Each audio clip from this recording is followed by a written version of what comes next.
Welcome to the MPFT Podcast, the podcast shining a light on all the fantastic work happening across Midlands Partnership University NHS Foundation Trust. My name's Anthony, I'm from the communications team, and I'm joined today by Dr Gary Lamph, who is a Honorary Consultant Nurse in Mental Health at MPFT and also a Reader in Mental Health Nursing at Keele University. And Gary's going to talk to us a lot about research, but also his career journey within that, and most importantly his role with the National Institute for Health and Care Research's Nursing Research Leadership Programme, and how his involvement in that is going to impact both ourselves, Keele University, and also service users, partners and staff throughout the trust.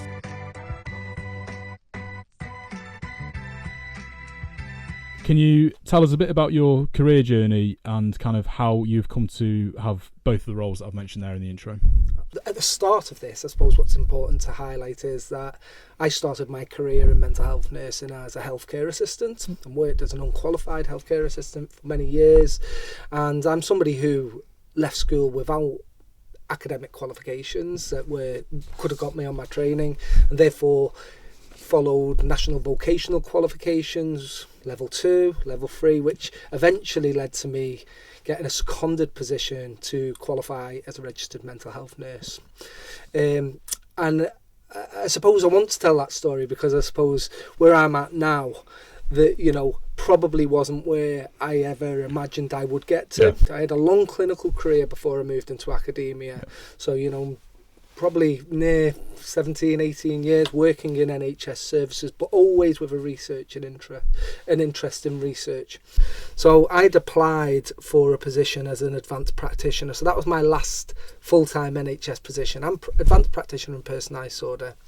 And within that role, I developed a very unique, and it was first of its kind in the country, multi-agency strategy. So this strategy was trying to support the agencies that often were supporting people with personalised disorder to be more knowledgeable, enhance their service offer. There was a professor who suggested that I'd be a good candidate for what's described as what is a National Institute for Health Research Clinical Doctoral Fellowship. Yeah. So that's where you are funded to develop your academic expertise, to complete a PhD, and that's what I did. And my PhD was focused on how we work with people with long-standing complex emotional needs, so people who may meet the criteria or may not meet the criteria for personalised disorder but have complexity in primary care settings, particularly NHS talk and therapies. And from that we've developed recommendations for practice. You've mentioned the National Institute for Health and Care Research there a few times, the NIHR,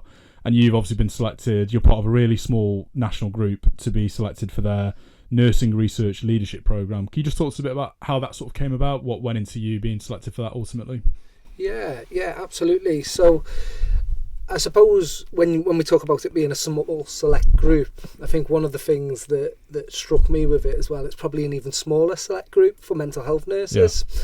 So, being from a mental health background, and this became apparent when I joined one of the webinars that was talking about applying for these roles, and they were saying, we've not got many men, we've not got many mental health nurses, we're encouraging applications from them. So that sort of encouraged me to apply alongside my line manager here, Ruth Lamley-Burke, who's very positive about these roles, very, very positive about us growing our research capacity for mental health nurses in the trust.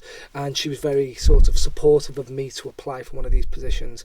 I think it also is built on the fact that in round 3 of the awards.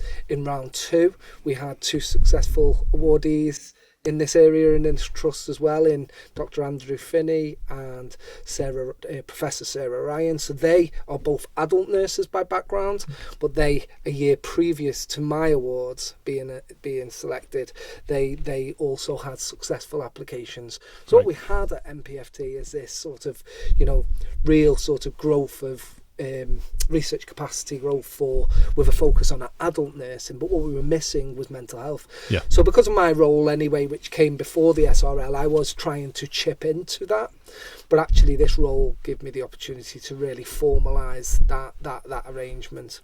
So I think there's something about being a mental health nurse that sort of created that opportunity, but I think it's really, in terms of how I become selected, probably the fact that, I am established as a researcher. I have had a long clinical career, so I know how to sort of carve out clinical academic careers.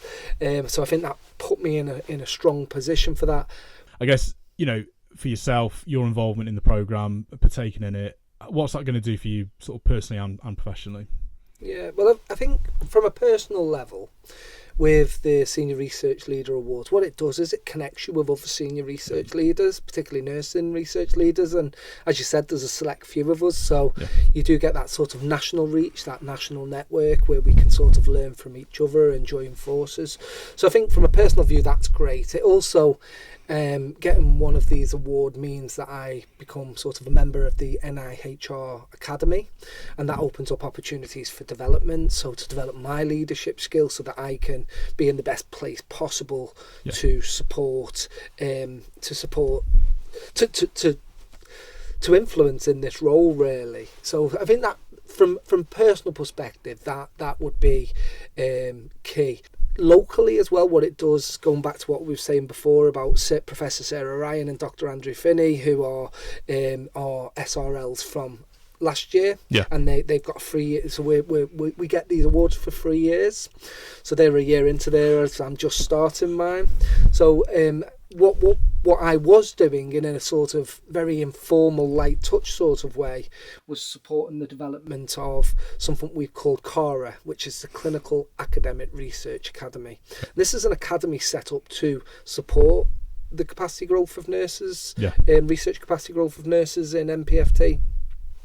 So I'm very much sort of I think what this role does for me professionally is now I also can represent mental health nursing, and I'm actually, also funded to formally support CARA. So that's a sort of great sort of thing for me professionally. I think one thing I wanted to add though, and I think, a lot of the sort of what I would describe as the sort of, all nursing specialise, but the specialist fields in terms of mental health, learning disability, some of the smaller fields of practice there's a lot of noise nationally that they are being genericized, and actually, we are a profession in our own right. We are nurses, and we're proud to be nurses. But actually, what we also do is, our skill set is quite unique, and it feels like in sort of some areas that we've got a bit of a battle on our hands to keep that. So I think from a professional point of view, being a senior research leader and being from a mental health background means that I am, raising that profile, and I am supporting directly those mental health research nurses, but equally learning disability nursing. So I did mention earlier that I was head of mental health and learning disability nursing in a previous position. And what I learned from that is they have the same challenges, if not more so, in terms of learning disability nursing. Smallest field of practice, but have very unique specialist skills. So whilst I'm a mental health nurse by background, I think what I'm trying to do is broaden the opportunity for research capacity growth, not just in mental health nursing, which is my field of practice, but also opening up that door for people from a learning disability perspective, until such time we get somebody from a learning disability background in a similar position to myself. So great. So if we look at the other side of that, you talked a lot there about how it will impact yourself, but also how it's going to give you opportunities to really advocate for people in your field and also wider fields. You obviously got a role at both organisations, MPFT and Keele University. How will your involvement impact on those organisations? From a Keele perspective, I think personally, we do need both. We need clinical academics, but we also need, people who are academics within higher education institutions, maybe even solely. But what we do need is more of a range of people. And I think having that clinical academic joint appointment role that I have, where I've got my 2 days now costed out for MPFT and my 3 days for research, has benefits for both. Because in one breath, I suppose my research time is where I can grow my own research portfolio, where I can influence practice through my research, and then my time at MPFT, that is largely used for being a leader to grow and support others.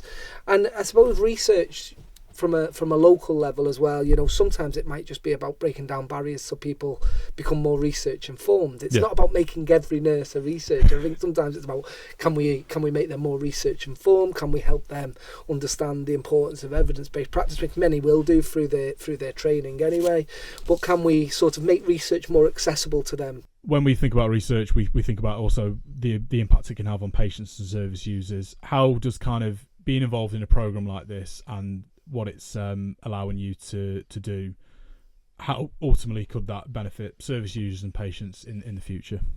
I'm going to give an example of sort of a clinician who approached me prior to this award. I went to a meeting and I was talking about where my research interests are around complex emotional needs. And on this meeting, there was a prison manager, which is a social worker by background, Jay Plant. She's really great sort of innovative person, able to see the problems within her services or the areas of deficit. And she asked if she could meet with me because I have this interest in complex emotional needs. And what she brought to that meeting was, Gary, within the prison service, particularly, you know, within the prison service, there's a lot of people, we believe there's a lot of people with complex emotional needs, but we don't really know, or we don't really know what are the best systems to support them, or what the evidence base is. As a service manager, she can see the deficit, but she hasn't really got the time to do the research. So she'd reached out to me, and from her idea, we were able to bring her on a bid. We developed a bid together. Brilliant. Bring in other members of the team. So Michelle Ryden-Grage is another MPFT psychologist who works within prisons. We're able to join our Keele team with MPFT staff. Jamie Roberts is our lived experience research collaborator, able to really draw on the sort of expertise we have at MPFT to develop a bid application to get funding to explore the needs of people with complex emotional needs in prison populations. So we developed this bid, and we were successful last year in being awarded that. So it's in National Institute for Health funded, Free Schools research funded mental health theme bid. So we were able to get funding to do that research. But not only are we doing that research, the idea was born from practice, and we were able to bring on board MPFT staff who we felt could complement this bid to get involved in research, some for the very, very first time, others are a lot more established, but to get them involved, to work in partnership with Keele. And now we're working on this really exciting bid. It's making really, really good progress, and our hope and aspiration would be when we've done the exploratory work, maybe we can do something even bigger as a team. So I just think that gives a good example of, you know, when we're talking about there are benefits to patients by doing research, but the connections we have with MPFT staff is crucial importance. I think it's a fantastic example, particularly just how you talked about, particularly how after the, you know, once it's been brought to you, then how quickly kind of like you're able to mobilise both teams here and Keele, and just that ability to, with that shared goal of, right, we can do something here. And I think the mobilisation is because MPFT is investing in research. They're treating it as really, really important. You can see that through the joint appointments we have with our university and other universities. And the staff are being encouraged to partake in research activity. We had I was mentioning CARA, Clinical Academic Research Academy. We had a launch, I think it was in March, had a launch event, a conference we held to get this off the ground. And it was so well attended and there's so much enthusiasm, but that was supported by the very senior leaders here. So research, we know as researchers it's important to, you know, our patients and our service users, but what's more important is that our senior leadership within MPFT are also investing in that, are also highlighting this is crucial to being an effective provider of clinical services. I guess final question to you would just be any final messages you want to get out to, whether it's staff, our partners, or anybody listening and watching this. I suppose for me, it's as simple as research is open to anybody. And I think for me what's important is if you're a newly qualified nurse who has already shown academic ability, you're already passionate about research, it's not too soon to start engaging in research. But equally, if you're somebody who's worked and really mastered your trade as a clinical worker, long career like I had, and then you start thinking, actually, can I influence in different ways? You know, equally, research is open to you. So for me, my offer is, you know, get in touch with me. If you're a mental health, learning disability nurse, across any, you know, health or criminal justice sector with it, because my interests cross-cut, get in touch with me, and, you know, let's see if we can you know, talk about your ideas. Let's see if we can create opportunities. Sometimes it might be as simple as helping people to understand research, so we can put them in touch with our STARS programme. And for other people, it might be they want to be more involved. So I've led the development with Tom Kingston, who leads STARS at Keele University, a project called Meteor, which is a mentoring matchmaking opportunity. So we will look to matchmake people based on either methodological sort of interest for research or subject matter. So particularly mental health nurses, learning disability nurses who approach the RNI service will come through to me for first discussions. I suppose I'd just finish with you know, that sort of, and I've said this at the CARA conference as well, if I can do it, you can do it. And I think it's about sort of research. Yes, you need, you know, research. You do need sort of very sort of academic people, but equally, what you need is people who are driven to make a difference. Yeah. And that's equally important. And, you know, research is made up by teams. We're not, I mean, thinking in football analogies, we don't want a team of goalkeepers. We need a team of people with lots of different skills and different positions to adopt. And it's about growing teams with those different positions. And we all have, I would think, anybody who's got an interest, desire or academic ability, we all have a role to play within research. So yeah, get in touch is the key message from me, and happy to sort of help support people. And I think the thing that will be most satisfying to me in this role is seeing people get more involved in research, seeing us breaking down those barriers to research for mental health and learning disability nurses, and actually seeing some success as well in some of that enhancing externality, you know, getting a few people published who might not have previously published, stuff like that. So I just think it's a really exciting time for mental health and learning disability nurses, and yeah, let's connect. So thank you to Gary for joining us today on the MPFT podcast, and thank you to everybody who has listened and watched. As you may have seen, the MPFT podcast is now in video format too, and all episodes will be available on YouTube as well as on your podcast provider if you do prefer to still listen on the audio form. So if you are listening and you are interested in watching the video of this podcast, there'll be details in the show notes on how you can access that. And all that remains for me to say is, again, thank you to everybody who's listened, thank you to Gary, and we will see you on the next episode of the MPFT podcast. Thank you.